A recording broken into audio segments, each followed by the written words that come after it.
Alrighty, welcome back, everyone. We just broke down some big talking points around the Big Ten. That will not be the last time that we do that. We're going to work through some talking points just to get really ready for the season. We're getting very, very close to this thing kicking off, and I could not be more excited. But we'll break that down throughout the week, and then we'll continue through the Power Four as we kind of see fit, honestly, over the next couple of weeks. But let's get into the Group of Five playoff because this is going to be the biggest debate of the entire year. I'll be totally honest. It might not be the most interesting debate of the entire year because there will be teams like Penn State and teams like Missouri and Tennessee fighting over those last couple of spots, but I can almost promise there's going to be a logjam in the Group of Five playoff team. Someone's got to get in. The top five the top five conference champions get in, and the Pac-12 champions just not getting in. Let's just be totally honest. But the reality is, someone's got to get in, and it's going to be really interesting to see who that team is. And I think the biggest thing here is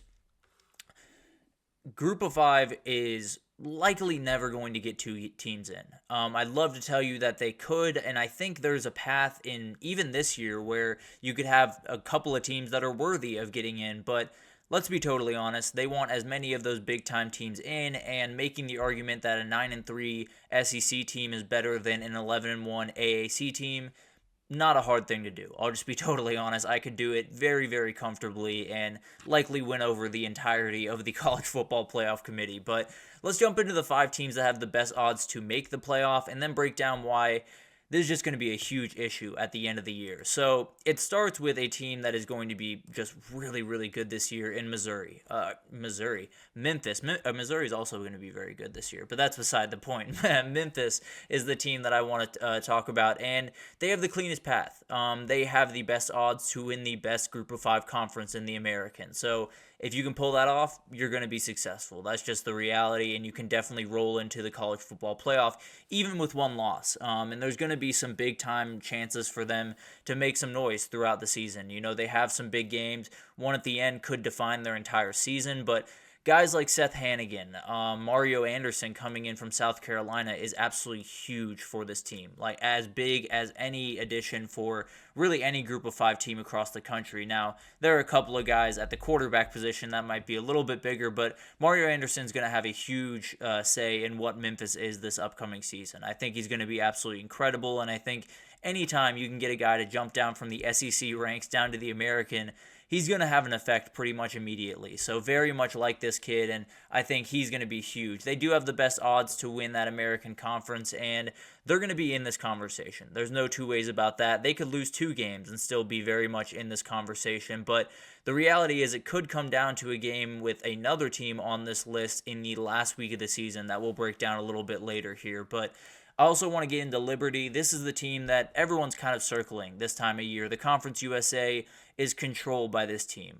There's a couple of teams that, are trying to get into that conversation. Western Kentucky being the one that's kind of starting to make a little bit of waves, but there's still a gap there. There's no two ways about that. That's why they're minus odds to win this conference. It's absolutely ridiculous, the gap that has formed in this conference. They do play App State out of conference, which will be a fun game to watch and will help them a lot in this conversation. If they can beat App State and especially beat them by a touchdown, 10 points, 14 points, they'll show that they might just be the best Group of Five team out there. So it'll be a very interesting game. That might be the most important game, weirdly enough, for them throughout the season, but the reality is, when I look at this team, they have to go undefeated. I see no other way for them to get into the playoff, at least if I was on that committee. I think they are a very talented team. I think they do a lot of really incredible things, but at the end of the day, if you're going to play a schedule that they're playing this season, you pretty much have to run the table to be in this conversation, especially with some of the other teams that are going to be in this conversation that, 11-2 Memphis or 12-1 Tulane or 10-2 Miami of Ohio, whoever it is. I just don't think they necessarily stack up. Now, one of the big things in their favor is they have one of the most electric players in the country. Caden Salter is absolutely ridiculous. He does things on a football field that very few people can do. Let's just be totally honest. And he's a guy that can single-handedly drag them to an undefeated season. The thing is, if he has a game here or there that isn't necessarily up to his standards, what happens? Does this team fall off a cliff? If this team drops one game, if they drop two games, or are they just dead in the water? And I think that's kind of the reality they're working under. I mean, I believe it was Andy Staples released some very bold predictions for this upcoming season, something I will likely do here pretty soon. But one of them was an undefeated Liberty is left out of the playoff. That is a real reality that could happen because the conference is just not strong. If you're trying to get the best group of 5 team in, I would make the argument that Liberty is not in that conversation, even if they do go undefeated. So a lot going into that. We'll obviously unpack it throughout the season, but it'll be an interesting team to watch. Boise State is the next one I want to zero in on, and they plucked some really, really good players from the Power 5 level, mainly Malachi Nelson, the very talented quarterback that was at USC a year ago, and Chris Marshall, a guy that I believe has bounced around a little bit. He might have just been at A&M, honestly, but regardless, 2 very big time transfers that were high recruits coming out. Spencer Danielson is coming in as the head coach. He was the interim at the end of last year after Andy Avalos was let go. He is now the DC at TCU, so everyone's bouncing around in the coaching industry right now. But they do have some really, really big games where they can show who they are. I think Oregon's obviously the biggest of the bunch. If they can at least hang around in that game, they'll show that they are an elite team, that they are towards the top of the group of 5, and they don't necessarily need to get close to winning it or, be within 4 points or 3 points or anything crazy. But if you keep this to a 2-possession game, if you're 14 or under, I think that's a huge win for Boise State. And obviously,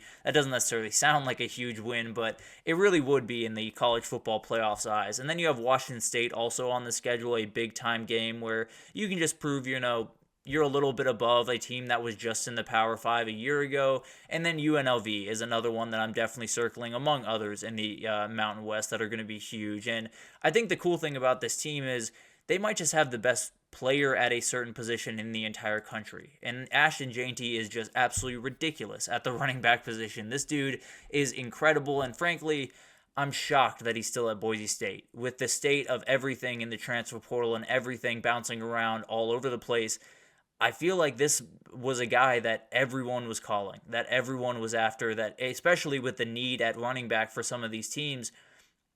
I'm surprised he's still up in Boise. I'm very glad he's still up in Boise, don't get me wrong, but I can't imagine his phone was not blowing up. I'll just put it that way. But let's move right along here to Tulane. This is a very, very interesting team because Boise State, as we talked about, dipped their toe into the portal. They played around, got some big-time players. Tulane just jumped all the way in. They got Ty Thompson, Mario Williams, Shaz Preston on offense. They got Jalen Geiger. They got Lou Tillery and many more on defense. They did a really, really good job of filling out this team that lost a lot of guys this past year. Michael Pratt being the main among them, the quarterback, and Ty Thompson coming in. A lot of really good talent coming from Oregon. A lot of expectations going into this year, but the first time he's ever started for a team. So it'll be very interesting to see how that goes. The chances early in this season are huge for Tulane. They play Oklahoma and they play Kansas State, and both of those are great arguments to say we can at least hang with these teams. It's the same argument that I was making with Boise State and Oregon. You don't necessarily have to win these games. You don't necessarily have to, even stay within 3 points of these games. You just have to prove that you belong on that same field. And that's exactly what they did a couple of years ago against USC. In fact, they beat USC, but both those games are going to be huge. And if they can even win one of them, it's going to really put them ahead of the curve in terms of getting into that playoff. Also, this is a team I just really, really like. I think a lot of things are in place for them. I think John Summerall coming in after Willie Fritz moved on to Houston, which is another guy I'd love to watch over the next couple of years because I think it's going to get really interesting down there in Houston. But I think Summerall is a guy that will be a Power 5 coach within the next, let's say, 3 years. I think it could be next year, frankly, depending on how this goes. If they make the playoff, there will be people calling. I can almost promise you that. Now, it'll be a really interesting thing to watch with, the expanded coaching staffs and everything in between, how all of this kind of plays out. But this is a guy that absolutely will be a Power 5 head coach at least in the next 3 years. I feel pretty confident about that. And another guy that I think is going to be a Power 5 head coach over the next 3-5 years is Jeff Traylor. I think him and UTSA have built something out there that is really, really incredible for a number of reasons. And the biggest moniker for why this is such a good program right now, they're 111th in the country in returning production. They do not return much of anyone. They lose their big-time quarterback, Frank Harris, from a year ago. They lose so many pieces. and they're still top 5 in odds to make the college football playoff. That's how good of a program that Jeff Traylor has built, and he's a star in this business. He is someone that, frankly, he could be a number of different Power 5 head coaching jobs right now, I think. I just think he's turned down a couple to get the right one down the road, and it's coming. I can almost promise you that. Owen McCown is going to take over at quarterback for Frank Harris, which is huge shoes to fill. There's no two ways about that. But Owen McCown is a very, very talented kid. Obviously comes from a very rich quarterback family, so no worries about that. Devin McEwen, the third highest receiver from a year ago, he's their top guy returning. So obviously that kind of plays into the returning production number, and it's going to be low, but the reality is this team has recruited at a really high level, brought in some big-time transfers through the portal, and have done just some really incredible things. The portal is the big one where they brought in a kid that I think can totally flip this season on its head.